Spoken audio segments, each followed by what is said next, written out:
everyone. Welcome back to the Essential Teletherapist podcast. I am joined today by Glory Lichon of Glowbright Therapies and Elevate Beyond Boundaries. And I'm Thank so you. excited to have you here.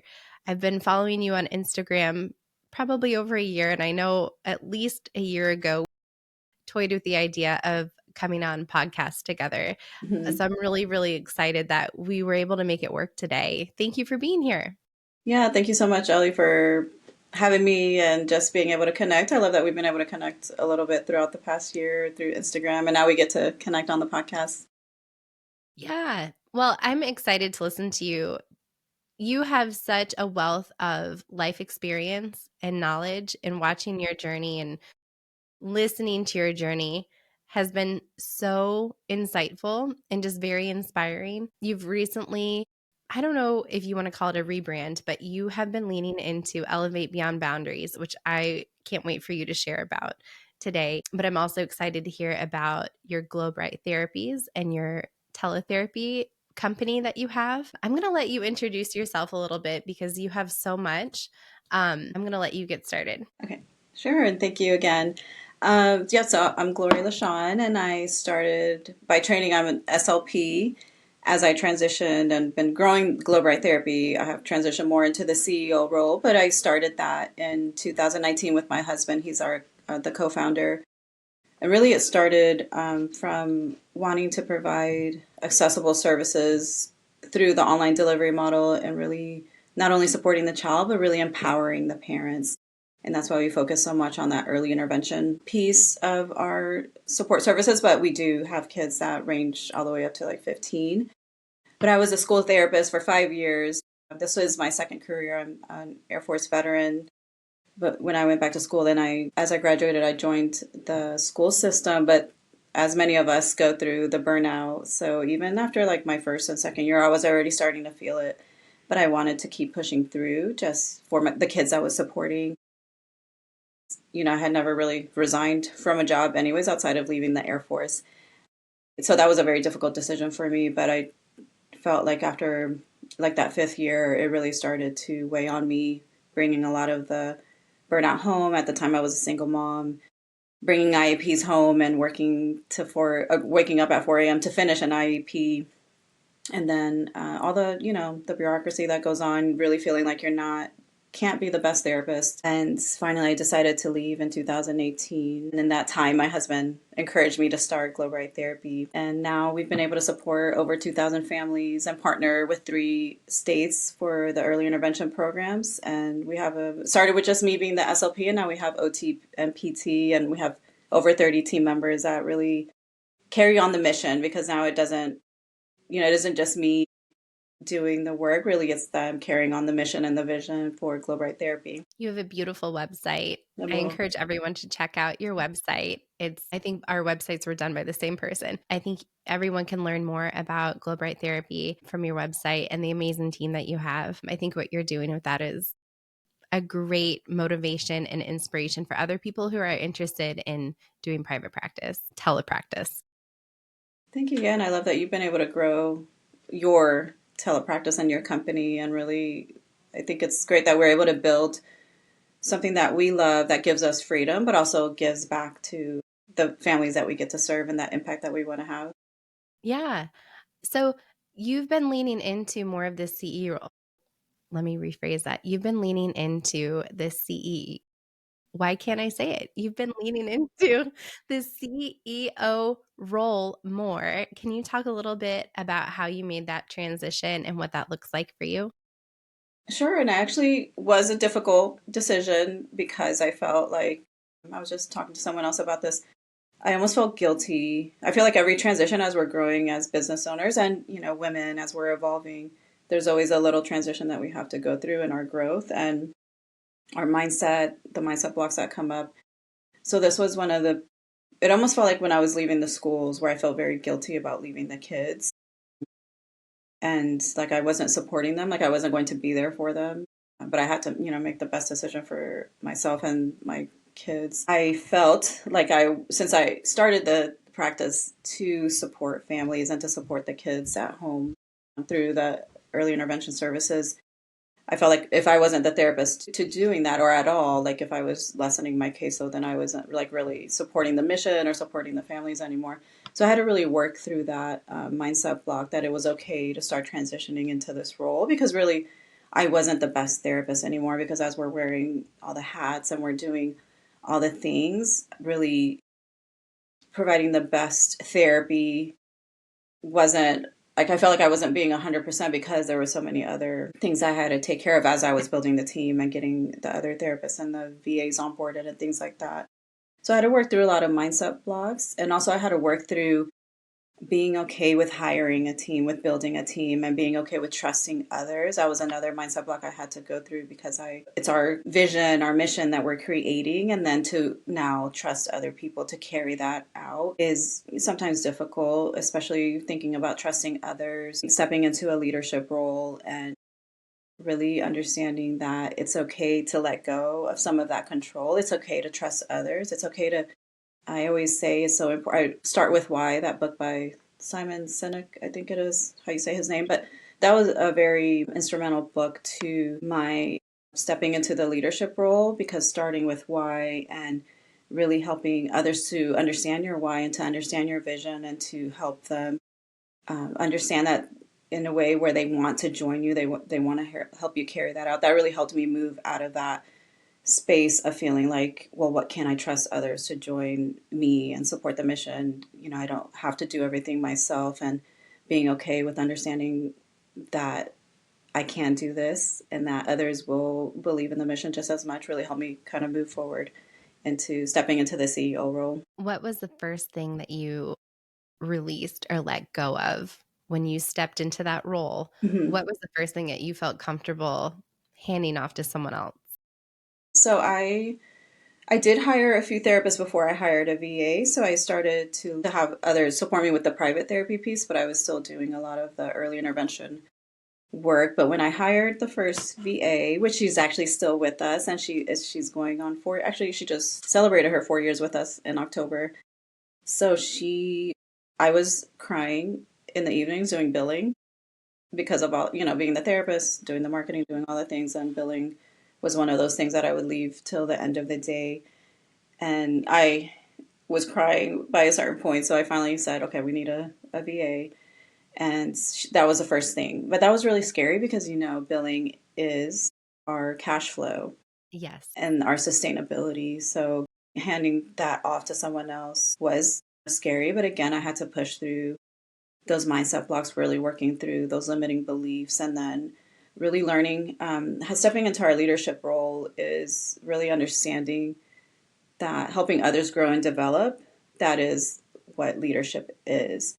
And understanding it to the point of when we empower others to support us and give them the opportunities, that's really how they're able to carry out the mission or the task that you're giving them. So I just had to learn how to help support her in understanding what was needed and not like overwhelm her with all the things. First, let's focus on billing and then we'll grow, your role and your focus areas from there. So billing was the first thing.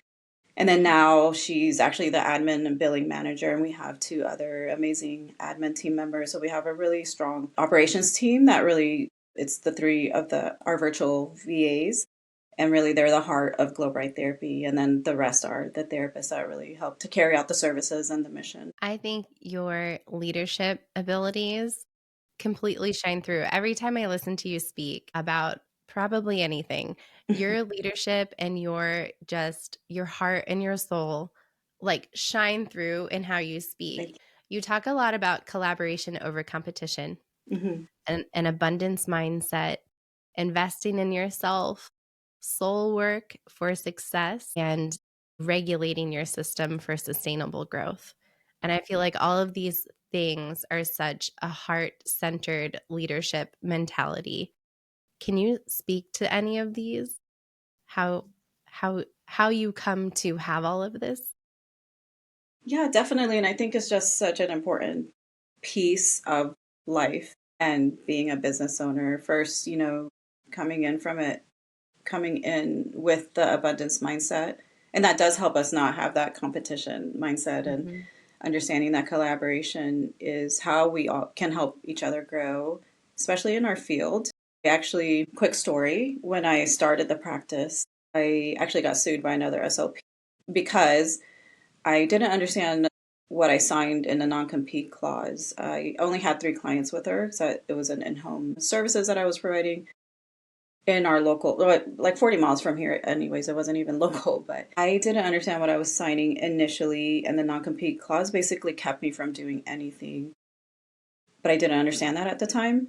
I guess I just, I wanted to help her. I was an independent contractor. I was working with two other teletherapy companies and this other in-home provider just to build up my caseload as I left the schools. But I told her that I couldn't have a bigger caseload, but I would continue supporting her through the summer.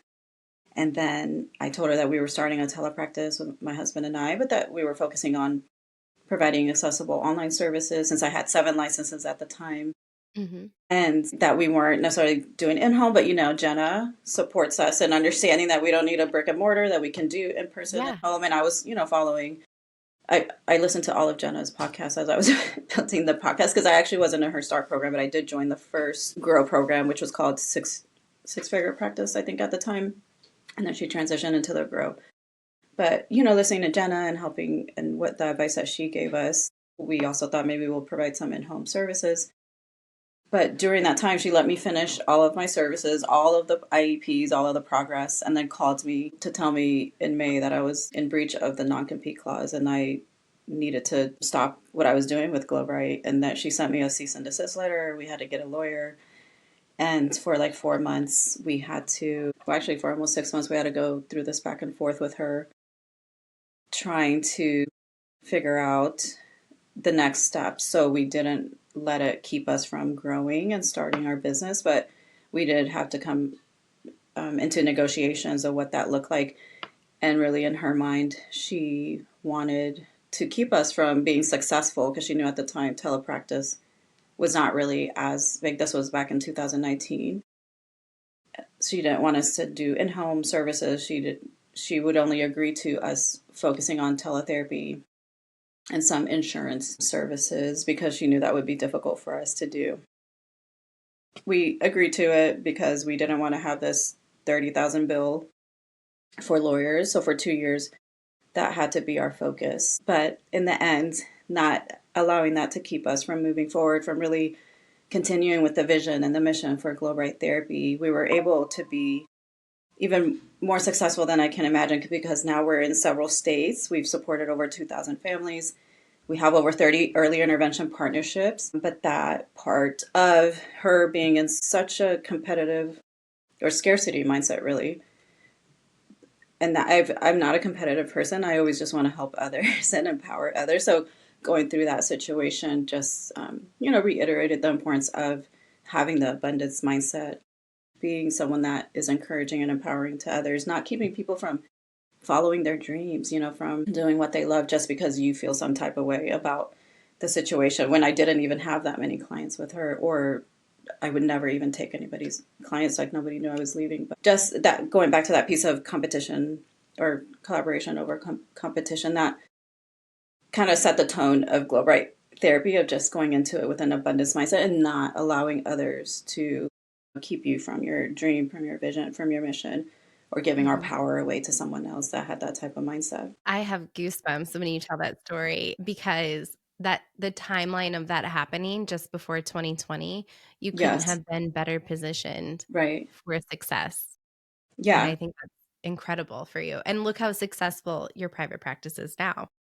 exactly. Yeah. And it was, yeah, kind of a blessing in disguise because Mhm. our goal was to, really focus in on providing online delivery, or the online delivery model, to have more access to services. But it was back then it was still new and people were like questioning it and things like that, but kind of being forced into it because someone else had this mindset, was a little bit frustrating. But then COVID happened and we were already pretty much set up for being 100% teletherapy. I love that for you. Thank you. I know you mentioned like some of the other things I talk about, and one of them is Yeah. nervous system regulation. So last year, or this year, earlier this year, when I scaled the practice to in 2022 to our first six figures, I created this framework that I helped me understand, well, how did I get here? Which was a framework that I created for Empower to Scale, which is the small group coaching program that I launched this year through Elevate Beyond Boundaries. But in the framework is empowered mindset, sustainable systems, aligned leadership, and aligned strategy, which was kind of like what we went through in the program, but actually supporting the women in the program. Empowered mindset was a big piece of it. And then sustainable systems was more like, creating your marketing system, creating your SOPs, your standard operating procedures, creating like your client journey systems and your financial system, like understanding KPIs and things like that. And as I was doing that, a big piece that has helped me with my PTSD as a veteran and, as a mom of teens that are almost adults and, going through all the mom anxiety. But I made a lot of it from the PTSD that I learned, that I had to learn through after deploying twice when I was in the Air Force. Starting yoga and meditation and breath work has really helped me transition through some of those moments that I had to work through. And nervous system regulation wasn't something I added into the program until I realized that that was such a big piece that we're all missing in our daily life, is coming back to our breath, coming back to stillness, to calmness, to self, to really understanding that we have all these tools within our system every day, but we get so stuck in the doing, we get so stuck in the strategy. And even this year for myself, I felt like I was stuck in the strategy of, how do I launch this program? How do I create an online course? How do I get a following on social media? Because I've created Glowbright through relationship building through our partnerships. So online presence wasn't such an important piece, although we're like on social, but it's not like our focus area. So I think I just wanted to share the message that we have the tools to keep us calm and regulated through breath work, through meditation, through somatic movement and things like that. And I think that's just such an important piece that we need to remember as business owners, as women, as, we're giving so much to others every day.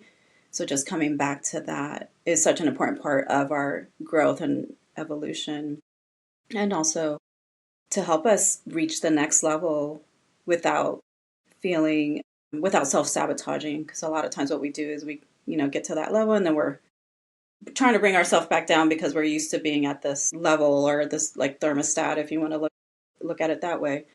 So that can really help us continue to grow and expand when we're coming back to our nervous system safety. So, a lot of the listeners that we have are probably in this position where they are burnt out and wondering what they need to do to either stay in the field Mm-hmm. or love their job again, or debating whether or not they want to go into private practice or go into telepractice.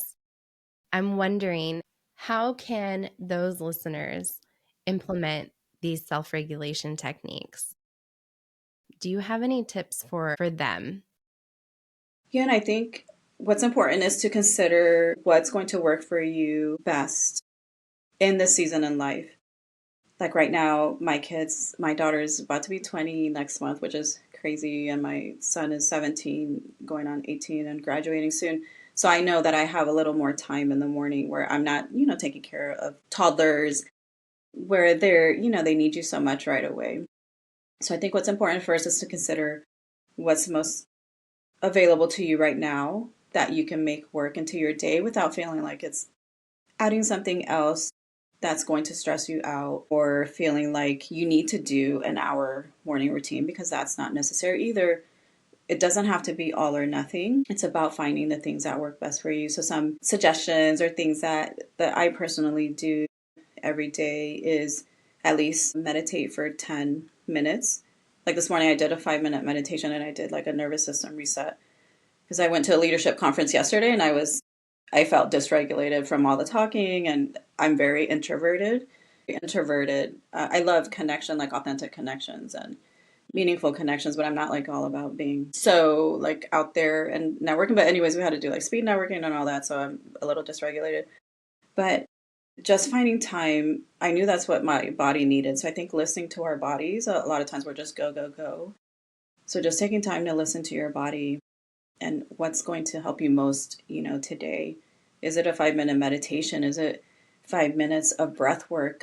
Breath work is so calming and regulating. If you can just do that, even 2 to 3 minutes of, a long or inhale, pause, and a longer exhalation to start regulating and calming your body, that's always accessible to you. Doing somatic movement to help, like even swaying or rocking, those simple things that you can just add to your day, like as you're sitting in your chair or just grounding your feet, taking a moment to take a breath in, saying, I'm safe, I'm grounded, I'm here, coming back to that presence piece, not all the to dos that we have to do. So I think little bits and pieces that you can add to your day without it feeling overwhelming. I think that's always my message, because a lot of times, I know a lot of the women are young mothers, or not young, have young kids, and they have to hurry up and take care of someone else. But what can you do in your day that's going to help you feel grounded, feel regulated, feel more at peace, and bring that stillness to your day can really be helpful. And remember, it doesn't have to be all or nothing. 5 minutes makes a difference. 3 minutes makes a difference. Yes, that was incredibly helpful. I think any SLP listening to this could benefit from those strategies, either working in a school or hospital, any Mm-hmm. setting.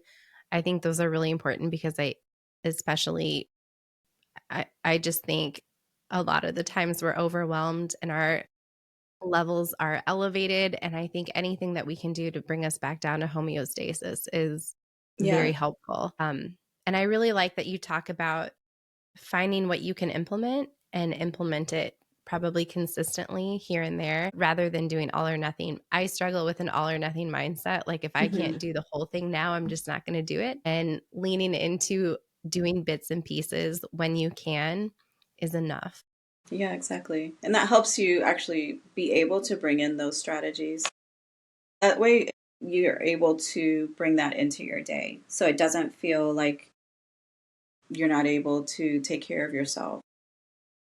Because when we have that all or nothing thinking, that's what happens. We're like, oh, well, I don't have time to meditate, or I don't have time to work out for an hour.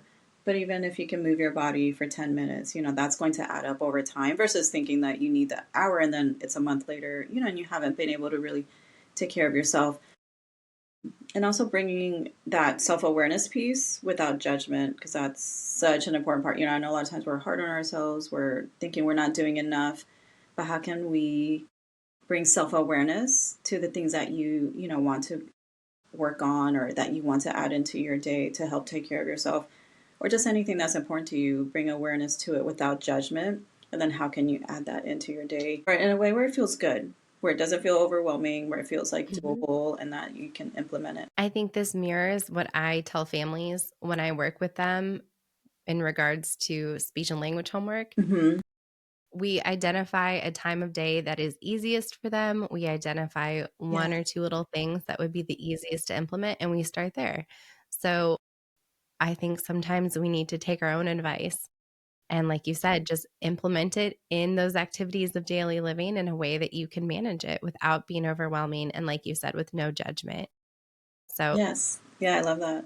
That's actually reminds me of, I use a lot of habit stacking in my mhm. day. And that's what I tried to tell the families too. Like, oh, let's habit stack this into your bedtime reading routine, or, your bath time. Let's add some verbal routines in there, or, whatever we're focusing on, but an easy way to implement the speech strategies, or, whatever strategy you're focusing on. But how can we add, yeah, those simple things that help us feel good and help us feel energized, and like we're taking care of ourselves, just like we share that with the families. I love that. I'm so glad you talked about this. Good. I have at least two questions that I want to ask you about in regards to teletherapy. Okay. So, you have embraced teletherapy as a service delivery model for your business. What do you wish more clinicians understood about its possibilities? That's a good question. I think, and I know a lot, I know now more people are open minded, but I do find that there is still a lot of advocating that we can do as clinicians to share the message that this is just as beneficial as in person And I know a lot of times I get, I might hear other clinicians say, oh, well, what about if it's a, medically complex child and things like that? And I understand that perspective. But when you add the piece of parent coaching, of empowering the parent, you're in the home, you're supporting them through their meaningful routines and activities, you're able to make such a difference. And, obviously we're making a difference in clinics, in home, if we're just. So I was saying about parent coaching, so I'll try to go Yeah. back on that. But just when you bring in the parent into the process, into really feeling empowered and giving them that confidence, that makes such a difference. So I think, understanding, I wish more clinicians knew that when you add that parent coaching piece, that can make such a difference. And that just understanding that if we look at it in a way of the benefits and not just thinking of, well, this isn't good enough or it's the second option, like we're doing a disservice to how much, to providing more access to services. And that's, I have to go through that a lot, even with our early intervention directors. Like I always, when we're forming a new partnership, now I'm, feel more confident and saying and advocating for, don't present us as a second option. Don't present us as Glowbright Therapy can't support you until we find a in-person provider. No, we're the option. We're here to support you. We're here to empower you along the way and not just support your child, but really we're here to be your partner, support you in the process. So I think when we look at it that way, that can make such a difference. I can't agree more. I always like to think of teletherapy as an additional service delivery model, not a Mm, lesser service delivery model. right. And like you said, gives another means of access to families who might otherwise not have access. So I think it is important to look at this service delivery model as just a different service delivery model option, but not a first and a second place. Yeah, exactly. It's not the second option, it's an option. Yes.